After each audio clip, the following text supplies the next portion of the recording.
¿Crees que en la calle, la actividad económica, todo lo que tiene que ver con comercio, construcción, etcétera, que los números marcan a veces, si querés un momento todavía de que no arranca todavía, ¿crees que va a empezar a arrancar este mismo año? La Argentina está arrancando, pero vamos en dos partes. Una primera parte te diría, estamos viviendo una transformación dura. Está clarísimo que es una transformación dura, pasando de una economía, de un sistema económico que era un país cerrado, proteccionista, estatista, de altísimos impuestos, de deudas crónicas, de inflación inmensa, de pobreza en ascenso durante 80 años. ¿Y a qué país estamos pasando? Y estamos pasando a un país abierto, competitivo, que va a estar en los primeros lugares del mundo en libertades económicas. No llegamos ahí, digo hacia dónde estamos yendo.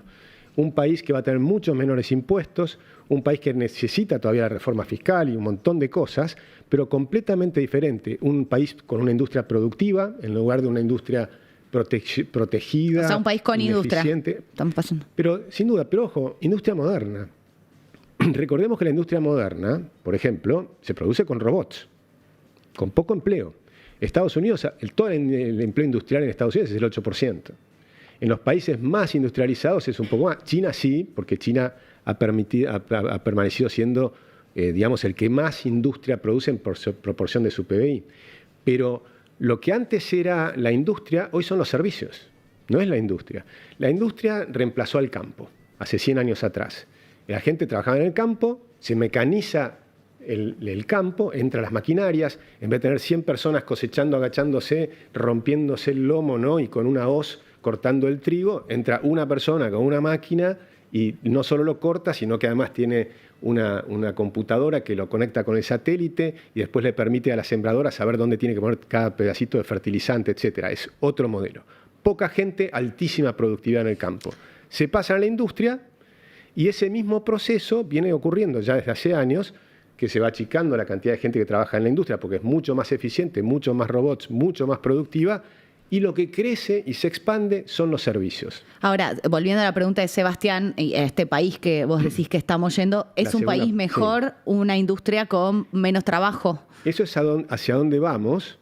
Eso es hacia dónde vamos, ¿no? Por supuesto, la gran parte del nuevo trabajo va a estar en los servicios. Después, si quieren, podemos hablar de un tema crucial que es lo que viene en el futuro a nivel mundial. Porque obvio. Estoy terminando de escribir un artículo que se llama La helonización de la Luna. Y eso va a ser impresionante.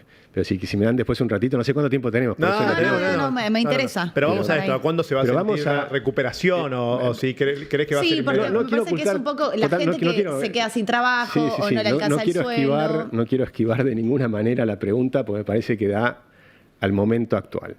Hoy estamos atravesando el río. La imagen que yo hago es cuando vas a la Patagonia y cruzás un río, que te sacás las zapatillas para no mojarlas y vas pasando y vas sintiendo el agua helada y las piedras al fondo del río. Pero sabés que estás cruzando el río. Y eso es lo que está pasando. En este cruce del río, en esta transformación, obviamente hay sectores que se tienen que consolidar, que producíamos con pequeñísima escala, con altísimos márgenes y de una manera totalmente improductiva con maquinaria del siglo XX. Y ahora vas a empezar a tener empresas más grandes, menos empresas, con mucho más maquinaria y tenés que llegar a escala mundial. Y entonces ya deja de ser el escenario si vendemos a los 47 millones de argentinos y pasa a ser cómo nos integramos en una economía de 8.300 millones de habitantes.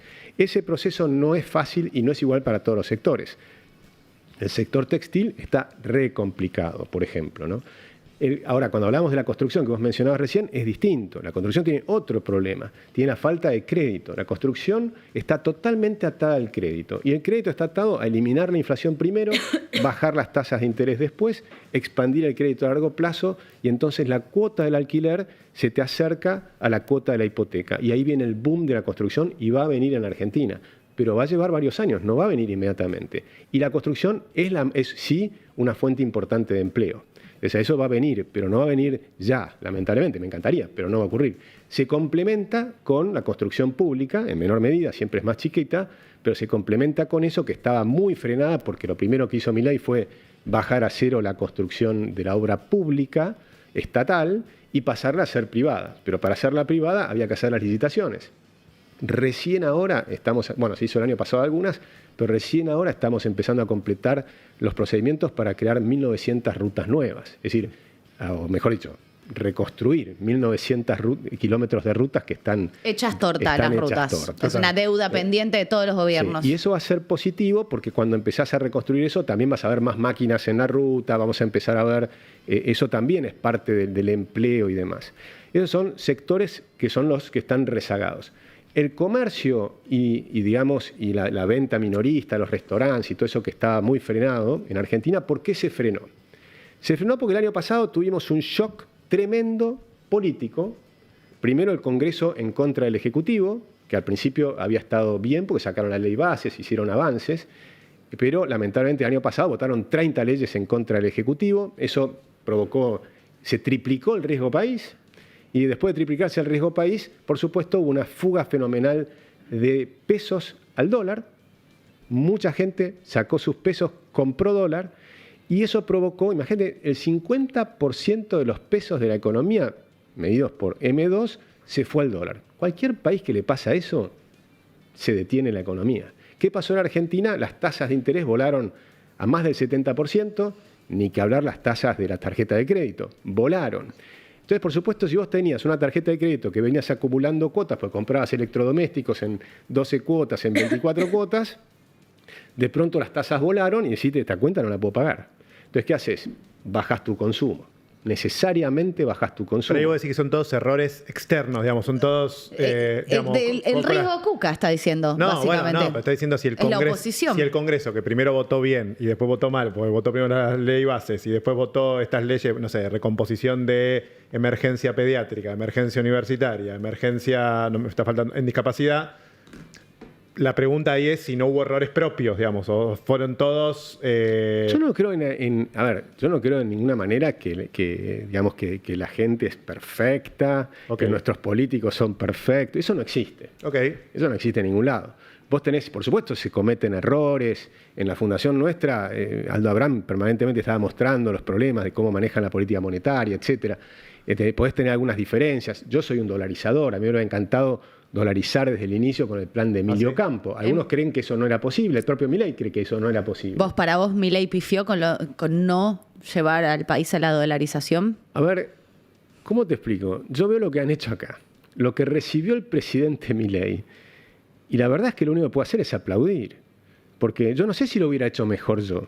Si a mí me dabas ese poder, que no era mucho, porque no tenía mayorías en el Congreso, no tenía ningún gobernador, no tenía ningún intendente. La verdad es que lo veo al Toto Caputo agarrando ese toro embravecido con una hiperinflación que ya estaba en marcha, porque el proceso de hiperinflación empezó mucho antes, estabas en la última etapa del proceso de hiperinflación y la eliminaron a la hiperinflación. Y pasaste del 211%, pero que en ese último mes de diciembre estabas en el 54% mensual en minoristas y 25,5% mensual en minoristas, mayoristas 54%, en minoristas 25,5%.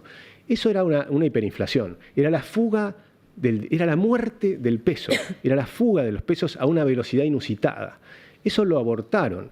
Y ahora tenemos, más allá del shock del año pasado, tenés hoy una inflación mucho más baja.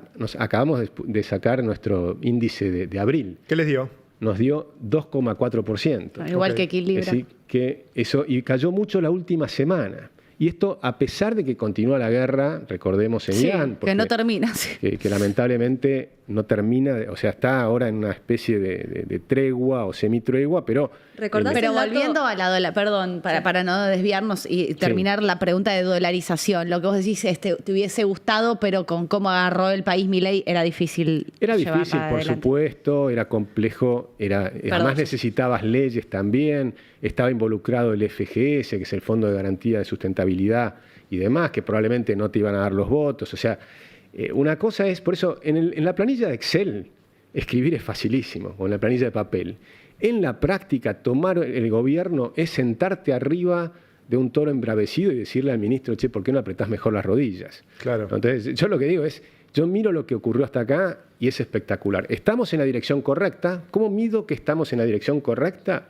Por el índice de libertades económicas. Los países que ascienden el índice de libertades económicas mejoran. Argentina estaba entre los pocos países más reprimidos de la Tierra.